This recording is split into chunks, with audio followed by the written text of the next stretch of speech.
Mga karos, good morning po. Good morning. Kamusta po tayo lahat? Ito, welcome back po muli dito sa aming channel. Another day and another house improvement mo ngayong araw na Sabado. So, Sabado, payroll tayo para sa ating mga manggagawa. Ayun mga karos, sa update, mayroon po tayong maling nagawa dito sa Riego de Dios project. Ayan, bali, patapos na yung project. Actually, turnover namin ngayong araw na Sabado, dun sa paggawa. Pero meron pa tayo kasing mga hinihintay na installation pa para po dun sa project. Ang kulang na lang po dun yung Korean blinds ni Sir Ricky De Losa by Monday. Tapos ngayong araw ikakabit yung mailbox at saka yung house number dito sa harapan ng bahay. Ayun mga karos, meron tayong maling nagawa dun. Hindi ko alam kung ilan sa mga viewers natin ay napapansin yun. So mamaya i-share ko sa inyo kung ano yun. Imbis na halos tapos na sana lahat, yan, nag-undergo na tayo ng general cleaning and paint retouching. Meron pa tayong isang aayusin pa. Kaya ito mga karos, samahan niyo po muli kami ngayong araw na to. Pagbibigay din muna ako ng update sa ibang project. Then pupunta tayo ng Riego de Dios project mamaya. Ayan, para malaman nyo kung ano po yung tinutukoy ko rito sa topic natin dito sa vlog. Kaya ito mga karos, enjoy watching po. Let's go and tara. Dito na tayo sa phase 3. Ito naman yung lagi nating pinupuntahan. Ito yung pinakamalapit sa atin. Ayan, bali good morning nga po pala sa mga client owner namin. So dito, yung plano naman po na nanggaling po sa munisipyo at inaprubahan naman po ng opisina dito sa developer ng Lumina is reference lang po natin to sa sukat. Tapos meron naman po tayong sariling plano rito regarding sa orientation ng mga pagkakaseparate po ng mga partition ng kitchen, yung mga demolition. Yan, may sarili po tayo rito. Ayan, bati muna tayo. Kahapon nga po pala hindi dumating yung materialis natin na graba. Yan, dapat may delivery tayo na graba kahapon. Ricky, good morning. Good morning, boss. Okay, Epoy, good morning. Good morning. Yan. Yan, tapos ang assignment natin dito, yung ma-flooringan po natin tong part ng area ng extension na ginawa natin. So ito na yung poste, naklas na natin. Napaka-solid pa rin ng buhos. Kahit yung ginamit natin is recycled material na galing sa hollow board. Ayan. Bilog, good morning Bilog. Good morning. Ang pinaka-setup nito mga karos, mababaklas po itong pader na to, tsaka yun dun sa dulo ng poste. So matatanggal po natin yan. Diyan po mapupunta yung kanyang lababo. Ayan yung lababo, diyan po mapupunta pa L-type papunta rito. Yan, dito yung refrigerator, dito yung kitchen sink. Kaya mag-aabang na po tayo ng water line and na po rito, water line at saka ito drainage. Tapos yung pinaka-catch basin doon po sa pinakakanto sa may labas. So doon na po mapupunta lahat ng tubig dito sa sa floor drain. Yung floor drain, tapos yung tubig dito sa slab. Mag-aabang na rin kami ng panibagong linya ng water line. Kasi sa renovation po talaga, lahat po yan binubulat-lat namin yung PNB. Tinatanggal po namin lahat ng linya. Gawa minsan sa turnover, barado. Kaya made-demolish din po to. Ginagawa na lang po namin yung demolition dito kapag ano na po, pagka halos close na yung dito banda. Yan, bali sa orientation din po nung extension na ginawa namin dito, bali window lang ang gusto ni client dito. Yan, pwede naman po yan pintuan lang. Yan, pero window lang yung gusto niya dyan. So wala na pong iikutan. Tapos dito maglalagay po ng another service area para po sa laundry. Yan, maglalagay tayo rito. Yan. So ito muna yung update dito sa bagong project natin sa phase 3. Meron tayong parating na delivery dito. Yung itong ang buhangin, pwede ngang padagdagan ko na para kahit papano may stock na tayo. Buhangin at saka graba, yan pwede. Meron lang tayong konting bibili na materyales. Yung PVC pipe kasi na dito, onti lang yung mga binili ko na nagpa-deliver tayo. Na medyo bitin na kasi nagamit din natin dito sa Pasingawan. Yan. Bili lang tayo kahit isang piraso, then lagaring bakal. Yan. Morning Daryl. Yan, lagaring bakal at saka PVC pipe na dito. Yan, dadali natin sa phase 3. Magkano, Daryl? 200. Yeah. Tara. Yeah. Rika, nandito yung lagaring bakal ito. Okay. Bilog siya nga pala. Yung graba dito na lang. Tapos pag ganun na lang yung truck mamaya, kung kaya. Oo. Or kung gusto nyo, sumakop na lang kayo rito para sa buhangin. 3 cubic lang naman eh. Dito na lang oh. 3 cubic lang naman. Oh, dito na lang yung buhangin. Sige. Kasi madedelay kayo kapag pinauna natin buhangin. Yan. Nandito pa rin tayo sa phase 3. Yan. Saka pala si Bilog, doon lang po muna sa sa bagong project. Tapos pag makaluwag-luwag na, babalik po siya rito sa unit ni Ma'am Myra Mando para tapusin po yung mga finishing po ron. Ayan, dito tayo kay Kuya Rigor. Good morning po, Kuya Rigor. Ayan. Kahit ganito lang yung ginagawa ni Kuya Rigor dito, binibidyoan pa rin natin kasi itong vlog, ito yung mata ni client sa mga pinagagawa niyang renovation. Pinagagawa niya dito sa project natin. Ayan. So syempre pinapakita natin kung paano yung step by step na paggawa para makita din ng kliyente na hindi natin dinadaya yung trabaho or sinashortcut. Kuya, ano ba tong ginagawa mo rito? Lagi na natin ginagawa to eh. Duko to. Duko. Duko. Duko cabinet. So ano tong unang ginawa mo sa kahoy? Ano ba? Top. Polytop. Hindi, wala. Hindi ba primer? Polytop. Hindi ba primer? Primer. Primer. Tapos polytop. Lacquer primer. So alin dyan yung naka-lacquer primer? Yan. Naka-lacquer primer. Okay. Ano yan eh? Primer. Polytop. Primer. Tapos surfacer. Na may masilya. Oh. Ayan, ito na yun. Ito na yun. Tapos nito, primer uli bago pipinisin na. Kaya pala ang daming proseso. Yung maproseso nga. Kahit nung hindi pa si Kuya Rigor yung kasama namin, ganun, halos ganun lahat. Pagdating sa kahoy. Ayan po. Yan. Kuya, hindi mo pa nabanggit dun yung liha. Hindi mo pa nabanggit dun yung liha. Nililiha din yun, di ba? Oo. So sa madaling salita, nung nakita niya na nakaraan, nag-apply siya ng lacquer primer dun sa taas. Yun yan. Yung mabango. No, kuya, mabango yun. Yan. Tapos after kuya, lacquer primer surfacer, niliha ng konti. Tapos masilya ng polytop. Yan. Tapos pagka masilya ng polytop, lacquer primer uli. Tapos ito na. Ito yung lacquer primer niya. Ayan, na-primer ko na. Sa surfacer ko na may pulbos. Okay. May patching compound. Patching compound na may lacquer primer surfacer. Ito yung kung bakit kulay pula. Na? Hindi na tayo gagamit ng ng pati. Lacquer pati, ay nabibili. Magastos nga yun, kuya. Mas magastos yan. Ito, matibay po. Matibay naman po itong patching compound at saka lacquer primer surfacer. Ayun po yun. So ito muna yung update namin dito. Pang kondo. Tawagin. Ay ginagamit talaga sa kondo to eh. Ayan.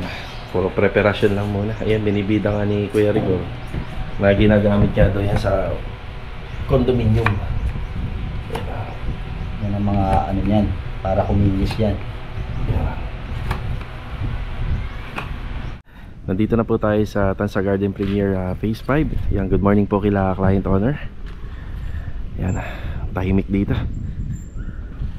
Yan, bali araw ng Sabado. Pag tuwing linggo, pwede naman pong gumawa rito. Ang kailangan lang po mangyari, hindi ho mag-iingay. Pero medyo imposible yun kasi pagka gumamit po tayo ng grinder, maingay na po kagad pag may pinutol na bakal. Yan, update. Yan, halos wala naman po nga nagbago pa sa ngayon. Itong mga naka-prepare na ating mga pamoste, hindi pa po natin yan magagamit. Bala ko po sana na yun nga, yung bahagi do sa corner area ay ma-flooringan muna namin. Yan. Hindi rin namin to basta-basta makukuha pa yung mga coco lumber dito, gawa ng kailangan pa namin itong pormahan. Yan, magagamit pa. Pati itong mga hollow boards yan, magagamit pa natin. Mukhang break time. Tahimik, wala sila rito. Ayan, palitada. Ito, tinatapos yung palitada rito. Ayan. Tapos yung asintada na lang.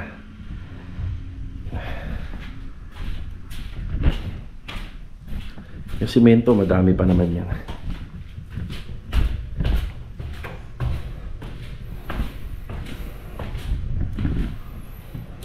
Parang wala nga sila rito. Pero nandyan yung mga motor. Ayan. Yun pala, nandun sa kabila. Break time, ayun pala sila. Ayan. Yan, pinapapantay na po natin to. Yan sa ibabaw. Yan, para yung alignment niya pag nilagyan ng biga. Ayan, sakto. Biga, sorry. Flashing. Yung flashing, pag nilagyan ng flashing. Tapos yan, pinatapos na po natin yung mga joint block para talagang matibay na siya. Tapos pinapatapos na rin po natin yung pagpa-primer coat. Sa ngayon nga pala, hindi pa po natin kakikita ng bubong to. Yan, wala pa po kaming bubong dito. I-adjust pa namin yung mga window. Yan, nag-usap na kami ni client. Lahat naman ng window dito sa may 3rd level, bali lahat naman po yan may opening. Yan, nabubuksan. Bali ang mangyayari na lang po, tatanggalin namin yung mga bintana, tapos iaangat po namin kasi tatama na po siya pag nilagyan ng flashing. So mag-aasinta pa kami bawat dun sa window. Tapos yung pinaka header, yan i-demolish natin para umangat yung mga window, mga bintana.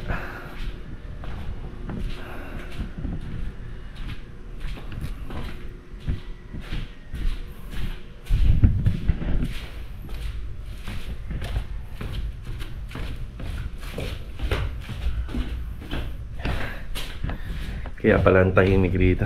Nandiyan pala kayo, no? Sabi ko, ang tahimik. Good morning. Yan na, 4 sila rito. Yan. Break time.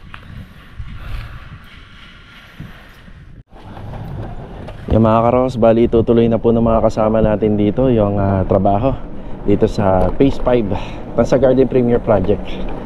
Plastering, tapos yung preparasyon niya, at saka yung welding jobs.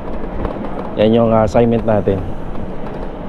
Ayan mga karos, i-share ko lang. Bali itong e-bike po kasi natin is electric bike to. Itong ginagamit natin. Baka bihira na lang po natin siya makita sa mga project natin sa papuntang Riego de Dios, papuntang Anyana. Yan, hindi ako sigurado kasi. So hindi ako sigurado dun sa bagong batas tungkol sa electric bike. Yan, kasi pinagbabawal na sa main road ang electric bike. Ito kasi gamit natin electric bike. Hindi ko alam kung pwede itong single o yung e-trike lang. Pero nabasa ko kasi electric bike di general na yun, di electric bike lahat. Yan, siguro magagamit ko pa to pag may mga project tayo sa Lumina. Tapos dito naman sa Tansa Garden, yan, magagamit ko pa to. Makikita natin to na ginagamit ko to pagka nag-update tayo at saka nagbablog tayo. Yan, sa main road lang naman. May mga shortcut naman po kasi papuntang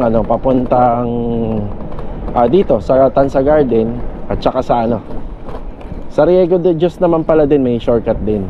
Yan, may shortcut din. Pero nakakatakot kasi gamitin, baka mamaya mabulaga tayo. Baka ma-impound.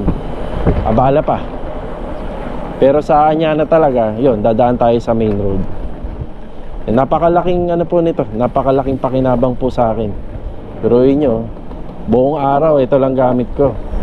Yan, nakakapagbigay tayo ng update. Tsaka nakakabuhat din po ito ng 2 semento. Tapos nakakabuhat din to ng 4 na adhesive cement. Kaya minsan pag may binibili ako na maliliit na materials lang, kayang-kaya ng e-bike natin. So ngayon, bali November 29, December 1 po daw yun Yan, baka hindi na po natin ito magamit papuntangan niya na.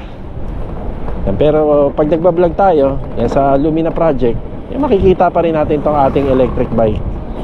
Pero mas maganda dalhin si Mulong kasi pag may biglaan talagang kailangan ng materyales, yun, nabibili kagad natin. Ayan mga karos, papunta tayo ng Anyana Bel Air East. Pero didiretso muna ako ng hardware.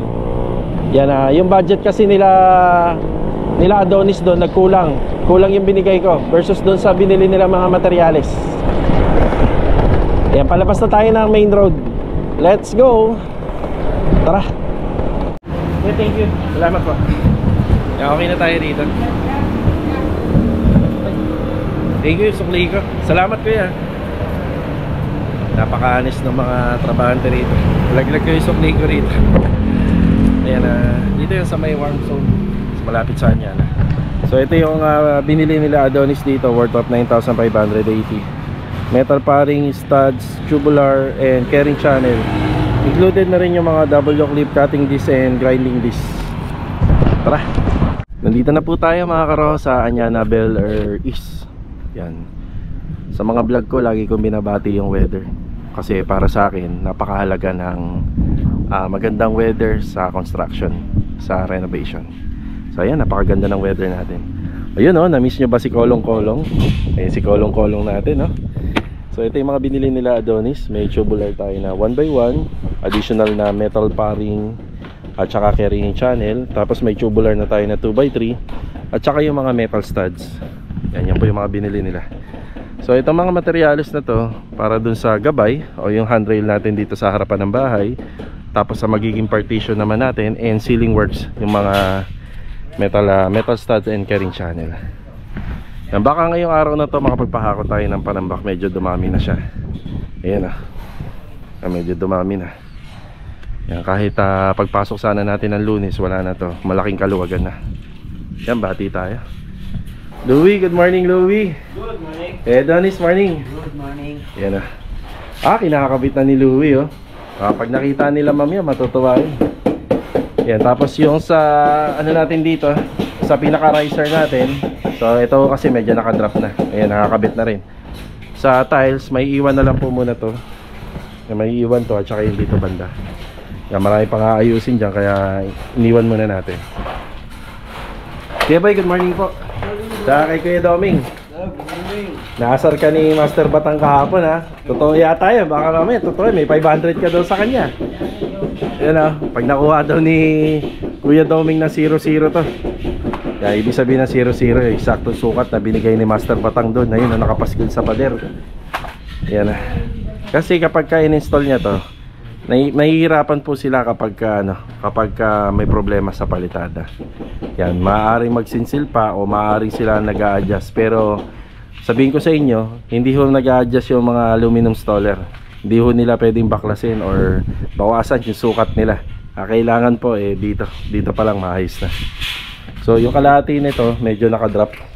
Yan, para pagka umulan hindi papasok yung tubig sa loob. Yan. Yan na po yung mga ginagawa nila rito. Yan, metal ceiling framing natin. Yan, nakakasa na. Yan. Ang kulang na lang nito, hanger. Doon yung hanger na lang na kulang na. Nag-assemble pa kasi si Kuya Boy eh. Yan, habang nag-assemble si Kuya Boy doon, ito yung mga hanger. Sa hanger po, ang ginagamit talaga namin is ano po, itong ang tawag dito, carrying channel. Kasi itong carrying channel matigas. So syempre bubuhat to ng mabigat. So ito yung pinaka ano niya, magdadala, kaya kailangan matigas. Yan. Yan po yung mga naka-hanger, tapos naka-install po dun sa slab. Yan po yun. Napaka-importante na yun ang gamit natin para malakas talaga itong ating ceiling framing. So, ceiling framing, ang distansya is every 1 feet or 30 cm. Yan. Ito na yung nagagawa ni Kuya Doming dito.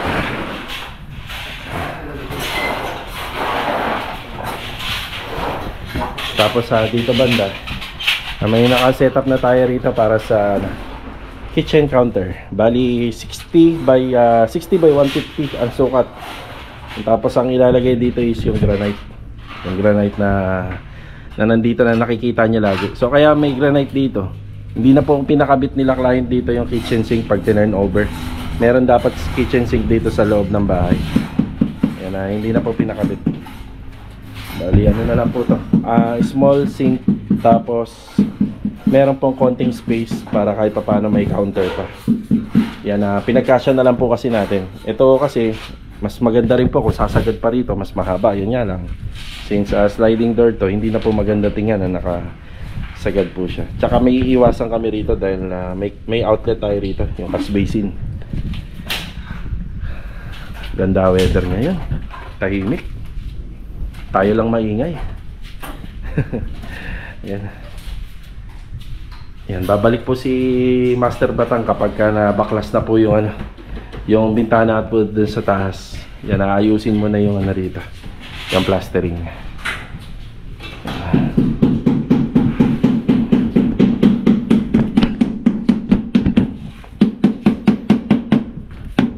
mabasa design yan, Vic. Nakaakma, no? Sige. Ito yung sinasabi ko sa inyo na medyo magastos pag may disenyo yung tiles. Isa lang kasi nakukuha natin sa isang piraso. Ayan. Up, yeah.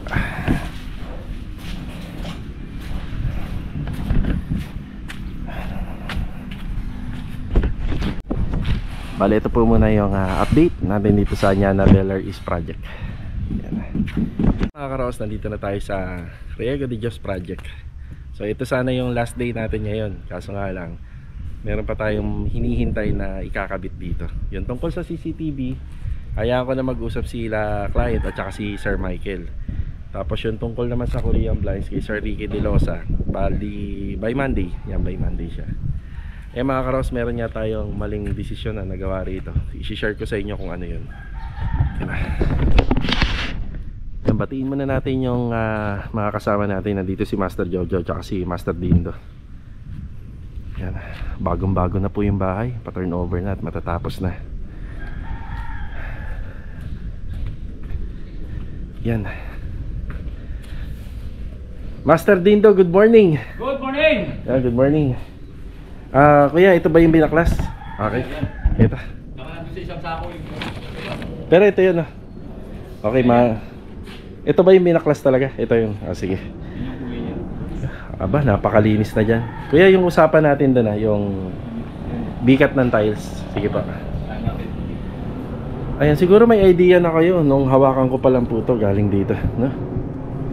Nakalinis na. Siya nga pala, may kakabit na ano rito, house number. Yan, dito sa likod ng poste na to, yung mailbox. Yan, dyan din po. Yung mga CCTV, madali naman na ikabit dahil may mga abang na po kami dyan. At saka, nasubukan ko naman na po yung lakas ng PLDT Wi-Fi internet nila rito. So, abot nga hanggang labas. Kaya may mga abang kami ng CCTV camera rito na magpapalagay po si client owner. Yan, yung mga dilaw na yan, medyo malamok kasi. Ewan ko, ano ba tawag na term dito? Bangaw? Bangaw, ayan, bangaw. Ayan, si Master Jojo. Good morning, Master Jojo. Good morning. Good morning. Buksan ko muna yung ilaw para habang nag-shoot tayo ng video. Yan, buhay na buhay yung bahay. Yan, binubuksan ko yan lagi pag nandito ako. Para kung may mapupundi. Yan, may ihahabol po kagad natin, mapapalitan natin bago natin ma-turn over. Yan, diba? Okay, ito po yun. Yung wall floated panel na binili ko. Yan, galing dito sa may, tile center. So, ito po kasi, nung naikabit na, ang kulay niya po ay parang tin shop gray. So, hindi po siya talaga bagay po dito sa ginagawa po namin. Yan, tin shop gray po yung kulay niya. Ayan o, magkaiba. Yan, ibang-iba, diba? So, ito yung puti. Ito yung puti. Nung binili ko po kasi to, yan, baliktaran po kasi to nung binili ko. Das, diretso karga na po sa, sa utility ba natin, kay Mulong. Ngayon, hindi ko alam na, akala ko, na magmamatch sila ng kulay. So, ginawa ko, pinalitan ko na lang po. Yan, bawas na po ito sa income ni contractor. Okay lang po yan, mahalaga maayos. Nasa 3,500 din po yung bili natin dito. Yan, mahalaga po maayos. So, ito po kasi isa parang kulay Tide or tin shop gray nga. Kasi ito naman ng white. Ayan o. Ang laki ng diferensya nila. So, kasi ang habol po namin dito isa mag-match po dun sa tiles. Ayan o. Yan, dun po. Yan yung habol natin. Napakaganda na po siya tingnan, lalo-lalo na sa personal. Yan, dito sa video, medyo alanganin pa. Pero pag dito sa personal pa, maganda na siya tingnan. Diba? Layo ng kulay. Yan, para hindi na po siya punado. Diba? Yun. Ilang ano natin dito. Ilang ang pagkakamali. Nakabili tayo ng ibang kulay. Tapos na ni Master Jojo.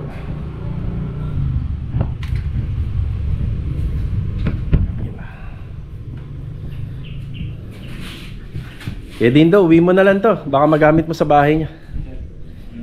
Yan na.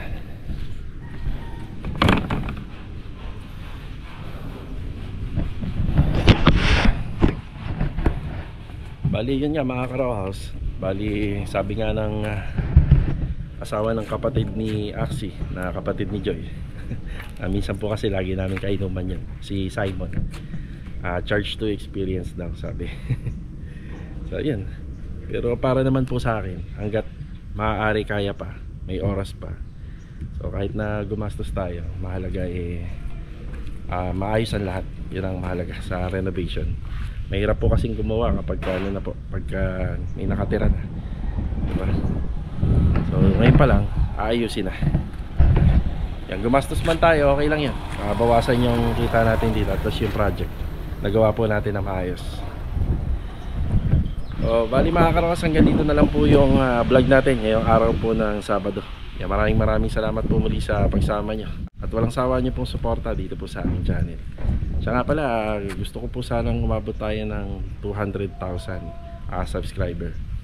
Tapos pag umabot po tayo sa bilang na yun, mamimigay po tayo ng mga power tools. Yan, mamimili tayo sa mga araw-araw na nanonood dito po sa ating channel. So hanggang dito na lang. See you on my next vlog. Let's go. Tara.